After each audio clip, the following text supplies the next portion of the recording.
नमस्कार दोस्तों। Alpha officers academy के यूट्यूब चैनल पर आपका स्वागत है। हम इस सत्र में बात करेंगे अध्याय 3 नगरपालिका अधिनियम 2009 की। हम अभी तक अध्याय 2 फिनिश कर चुके हैं जो कि धारा 3 से लेकर के और 50 तक था। ठीक है, तो आज हम अध्याय 3 भी कंप्लीट कर लेंगे। ये धारा 51 से लेकर के 66 तक है। अध्याय 2 हमने पढ़ा, उसके बाद में अध्याय 3 में क्या दिया हुआ है, कार्य संचालन और वार्ड समिति। अध्याय 2 में क्या था, नगरपालिका का गठन और शासन। तो ठीक है, अध्याय 3 शुरू करते हैं। धारा 51 में क्या दिया हुआ है, नगरपालिका की बैठकों के बारे में उपबंध। ठीक है, तो नगरपालिका की बैठकों के बारे में क्या उपबंध है कि एक तो ये 60 दिन में एक बार ऑर्गेनाइज होंगी और वर्ष में मिनिमम 6 बैठकें होंगी। ठीक है ना, 60 दिन में एक बार और वर्ष में मिनिमम 6 बैठकें। और विशेष बैठक के बारे में क्या उपबंध है कि विशेष बैठक एक तो कौन बुलाएगा, अध्यक्ष बुलाएगा, 1/3 सदस्यों के कहने पर बुलाएगा और कितने दिन में बुलाएगा, 7 दिन में बुलाएगा। ठीक है ना, 1/3 सदस्यों के कहने पर बुलाएगा, 7 दिन में बुलाएगा। कौन बुलाएगा, अध्यक्ष बुलाएगा। और अगर अध्यक्ष नहीं बुलाता है तो ईओ जो है वो 10 दिन में बुलाएगा। अब ईओ यहाँ पर क्या है, चीफ म्यूनिसिपल ऑफिसर। ठीक है ना, जो मुख्य नगरपालिका अधिकारी है वही ईओ है, वही कमिश्नर है, वही सीईओ है। तो ईओ से आप ये समझ लो कि ये चीफ म्यूनिसिपल ऑफिसर है, मुख्य नगरपालिका अधिकारी है, ये 10 दिन में बुलवाएगा। तो धारा 51 में बैठकों के बारे में उपबंध है। जो साधारण बैठक होगी वो 60 दिन में एक बार बुलाई जाएगी और मिनिमम साल में 6 बैठकें होंगी। जो विशेष बैठक है वो अध्यक्ष बुलाएगा 1/3 सदस्यों के कहने पर और 7 दिनों में बुलाएंगे। और अगर अध्यक्ष नहीं बुलाता है 7 दिन के अंदर अंदर तो फिर ईओ बुलवा देगा 10 दिन में। ठीक है, फिर धारा 52। ये धारा 52 में क्या है, सदस्यों के अधिकार तथा विशेषाधिकार। धारा 52 में सदस्यों के अधिकार और विशेषाधिकार के बारे में। तो अध्यक्ष के विरुद्ध अविश्वास प्रस्ताव, यह है धारा 53 में। ठीक है, तो अब इसमें है ना मिनिमम ये 1/3 सदस्य नहीं है, ये इसको काट लेना, ये 3/4 सदस्य हैं। ठीक है, मैंने कंफर्म कर लिया, ये 3/4 सदस्य हैं। और ये मिनिमम 3/4 सदस्य जो हैं ये कलेक्टर को पत्र लिख देंगे और पत्र के बाद में कलेक्टर 30 दिन में एक बैठक बुला लेगा।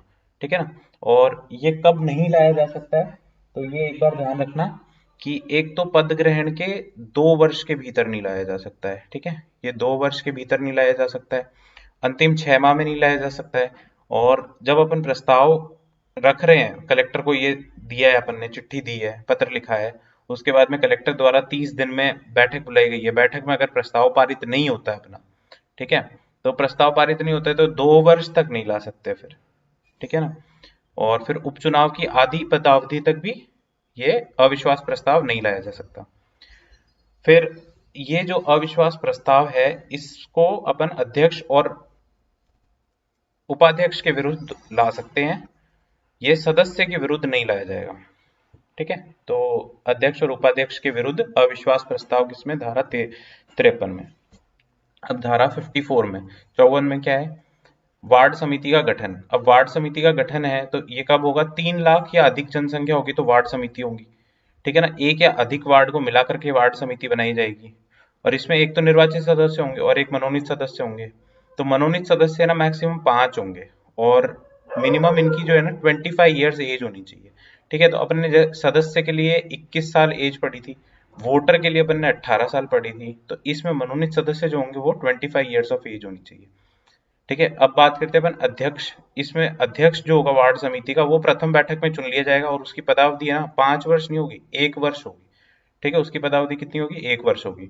और इसका जो कोरम है, जो कर्णपूर्ति होगी वो कितनी होगी, एक तो अध्यक्ष और 2 सदस्य, ये मिनिमम एक अध्यक्ष और 2 सदस्य होने चाहिए। ठीक है, ये इसका कोरम होगा। तो धारा 54 में क्या है, वार्ड समिति का गठन कितने पे होगा, 3 लाख या अधिक जनसंख्या पे होगा, एक या एक से अधिक वार्ड हो सकते हैं। मनोनीत सदस्य याद रखना कितने होंगे, मैक्सिमम 5 हो सकते हैं और 25 साल उम्र होनी चाहिए। फिर बात है धारा 55 की। धारा 55 में क्या है, समितियां। अब कौन कौन सी समिति, कार्यपालक समिति और अदर समितियां। ठीक है, तो कार्यपालक समिति की बात करते हैं पहले। कार्यपालक समिति का गठन है ना 90 दिनों में किया जाएगा। कार्यपालक समिति के जो मेंबर्स होंगे वो कौन कौन होंगे, एक तो इसमें अध्यक्ष होगा, नगरपालिका का अध्यक्ष होगा, एक उपाध्यक्ष होगा, एक जो विपक्ष का नेता होगा वो होगा, फिर जो अन्य जितनी भी समितियां होंगी उनके अध्यक्ष होंगे। फिर नगर निगम और नगर परिषद के केस में तो 7 सदस्य होंगे और नगर पालिका के केस में 5 सदस्य। ठीक है ना, और इन सदस्यों में से 2 महिलाओं का होना भी आवश्यक है।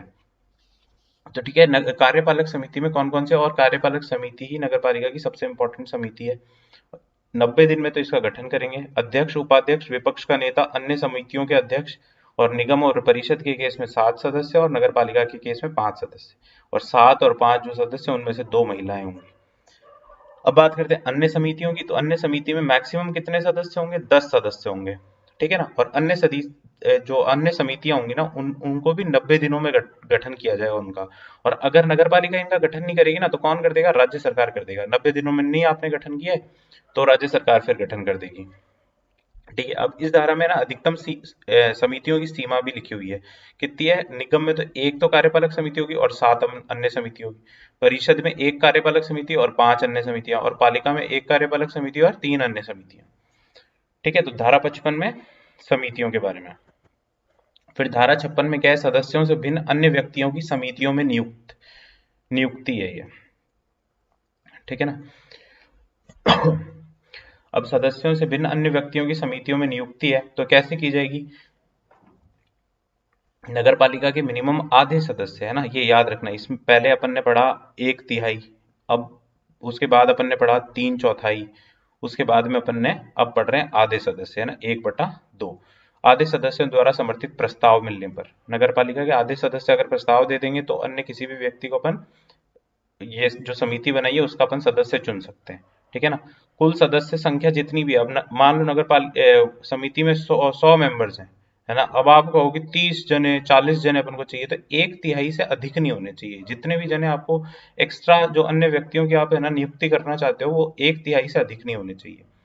फिर कार्यपालक सदस्य जो समिति है ना, उसमें कोई भी अन्य सदस्य नहीं होगा, ठीक है ना। बाकी जो अदर समितियां अपन ने पढ़ी है उसमें तो आ सकता है कोई अन्य व्यक्ति, पर कार्यपालक समिति में नहीं आएगा। कार्यपालक समिति में अपन ने पहले ही देख लिया, अध्यक्ष, उपाध्यक्ष, अन्य समितियों के अध्यक्ष हैं, और लीडर ऑफ ऑपोजिशन भी है उसमें, ठीक है। तो कार्यपालक समिति में ये ध्यान रखना, जो एक्सेप्शन वाले पॉइंट्स है ना वो थोड़े से ध्यान रखना, क्योंकि इनसे क्वेश्चन बनने के चांसेस ज्यादा होते हैं कि कार्यपालक समिति में कोई भी, है ना, अन्य सदस्य अपन शामिल नहीं कर सकते हैं, और बाकी समितियों में कर सकते हैं, ठीक है। तो धारा ये थी धारा 56।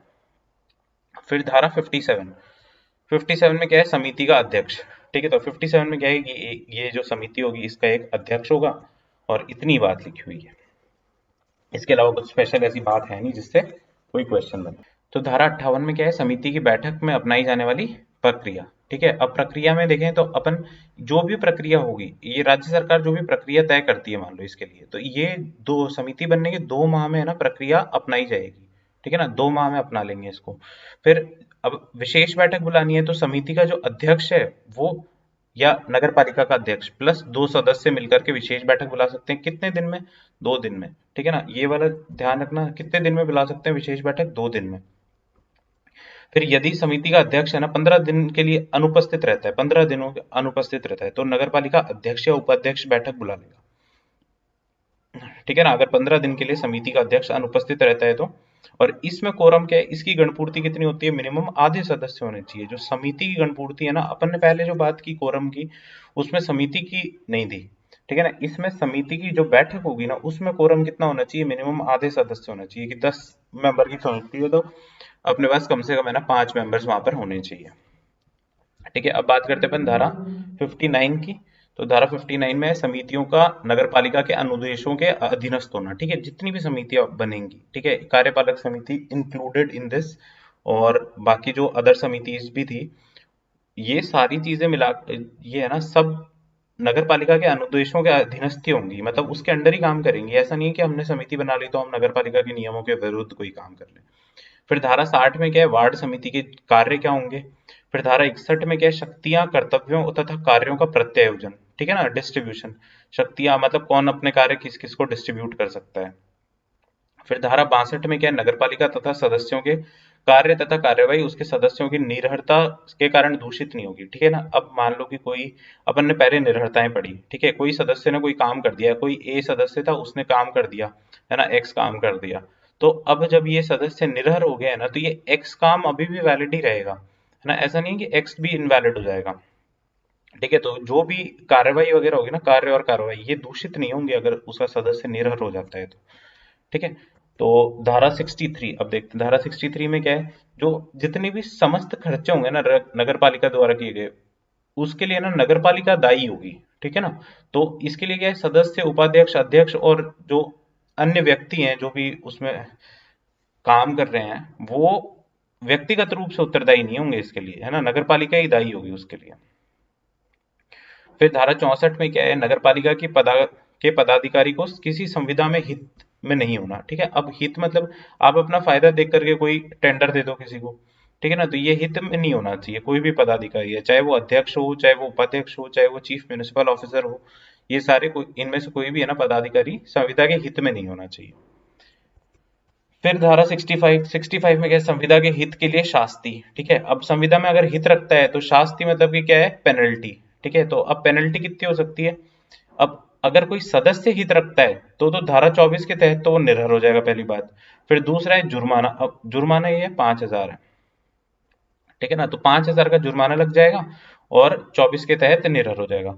और अगर कोई अधिकारी और कर्मचारी अगर वो रखता है, अपने हित रखता है संविदा में, तो 5,000 का तो जुर्माना हो जाएगा, और इसके अलावा है ना जो भी अनुशासनात्मक कार्रवाई जो होती है उसके ऊपर वो हो जाएगी।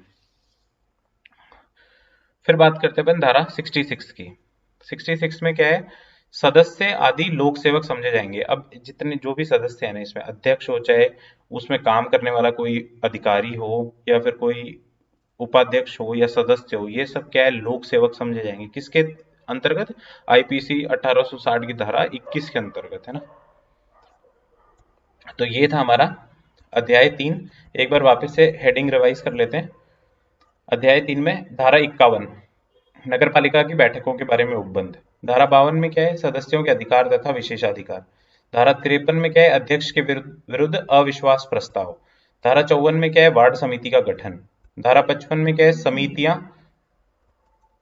कार्यपालक समिति और अन्य समितियां। धारा 56 में क्या है, सदस्यों के भिन्न अन्य व्यक्तियों की समितियों में नियुक्ति। धारा 58 में क्या है, समिति की बैठक में अपनाई जाने वाली प्रक्रिया। धारा 59 में क्या है, समितियों का नगर पालिका के अनुदेशों के अधीनस्थ होना। फिर धारा 60 में क्या है, वार्ड समिति के कार्य।